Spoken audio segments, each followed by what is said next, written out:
If you take a look at the objects that you can see on the screen, you will find that they represent squares. Now, squares are such objects or such kinds of quadrilaterals that are present in our everyday life. They are very, very common objects, be it gift boxes or biscuits or even certain watches or even a chessboard. All these objects are square.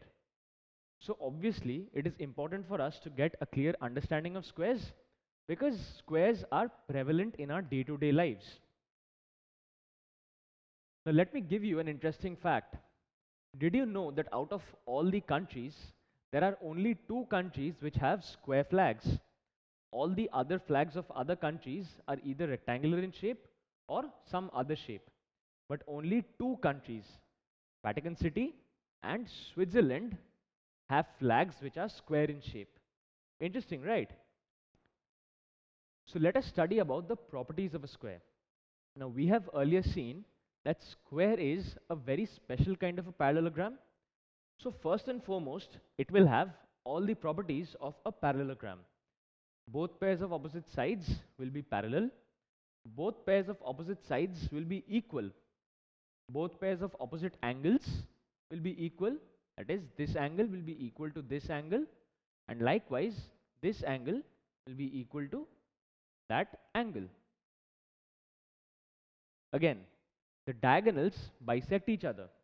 So if I draw a diagonal in this manner and a diagonal in this manner, these two diagonals will bisect one another. Consecutive angles are supplementary. So if I consider this angle and this particular angle, these two angles will add up to give me 180 degrees, and similarly for this angle and this angle. So these are the properties of a parallelogram. So what makes a square a special kind of parallelogram?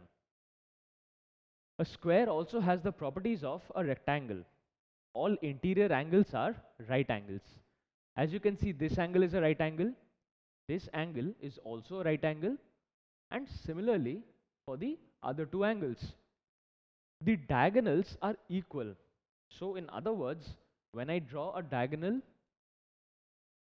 this diagonal, and when I draw another diagonal, these two diagonals will be of equal length. Furthermore, all sides are equal. That is, these are the properties of a rhombus. Now we have studied earlier that a square is a special case of a rhombus and a rectangle combined. Thus, it is a parallelogram with one right angle, which means that all the interior angles are 90 degrees and it has adjacent equal sides. Thus, we can say that all sides are equal. Since in parallelograms, opposite sides are equal. So if this side is equal to this side and this side is equal to this side, it means that this side is equal to this side is equal to this side, which is equal to this particular side. So it means that all sides are equal. The diagonals intersect one another at right angles.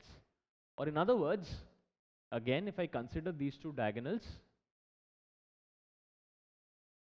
then the intersection angle, that is this angle, or this angle will be equal to 90 degrees. That is, they intersect at right angles. And diagonals bisect the angles where they are drawn from. So this angle will be equal to this angle. This angle will be equal to this angle. And since all of them are 90 degrees, the measures of all these angles will be equal. Similarly for the other diagonal. So summing up, these are the properties of a square. These are the general properties of a parallelogram. These properties are of a rectangle. And lastly, these properties are of a rhombus. So combining all these three, we get a square.